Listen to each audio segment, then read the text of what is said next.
Hello, my name is Francisco Fullana. I'm a violinist from Spain, and actually, as you can see, I'm dressed up. I literally just finished Schumann recital in Germany, and I am very happy to be here with Presto Classical to introduce a little bit and talk about a little bit about my Bach's Long Shadow in my new album.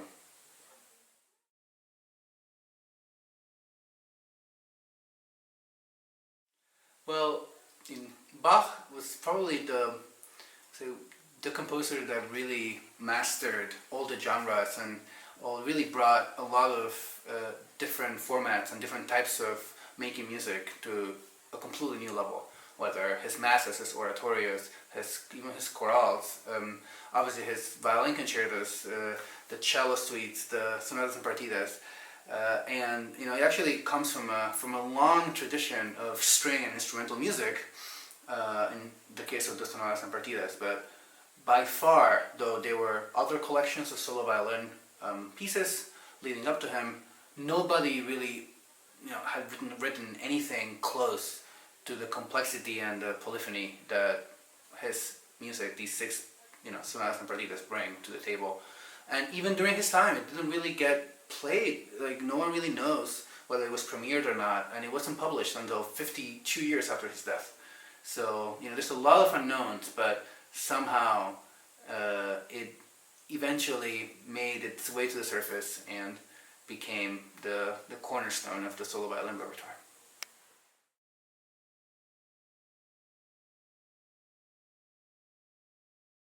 As I was just saying, actually, we don't really know whether these pieces were even premiered during Bach's time. What we know from the manuscript is that he finished it in Cöthen, but we are kind of guessing that it probably were pieces that he had already at least somewhat composed while he was in Weimar, the previous years. But actually, there's no record of any performances of it, and no, it were not published at all until 1802, so 52 years after he passed. So there's a lot of mysteries, but as I said before, the music kind of speaks for itself, and eventually made its way to the conscience of, say, musical history and to really the forefront.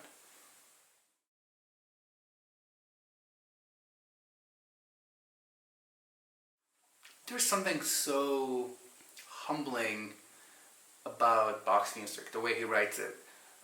Yes, as I said, I think as a performer, you really try to just be the messenger and really not get in the way of his beauty, of what he created, but also I think Bach himself is trying really hard not to get in the way, to really just focus on, in his case obviously was honoring God. He was a very religious man, and really honoring, I would say, this is kind of simple and universal beauty that surrounded him, and that just bringing these kind of combination of notes into a picture perfect almost landscape, musical landscape.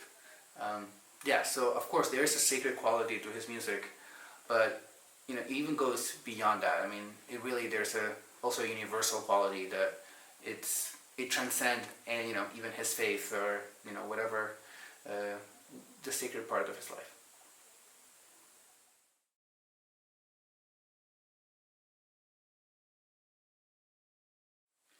I actually find it almost the opposite. It's very, I would say, as a performer, the more the composer gives you in terms of indications, to me I almost feel like I have more freedom because I know exactly what he's trying to do. I very clearly, obviously he was an amazing violinist, so he really knew what he wanted to get out of this music. And then I can just use that as kind of like a skeleton, like a structure, where then I can add my own take, my own ideas, and really develop my own version of something that's already so clearly stated. So that's why I really enjoy it.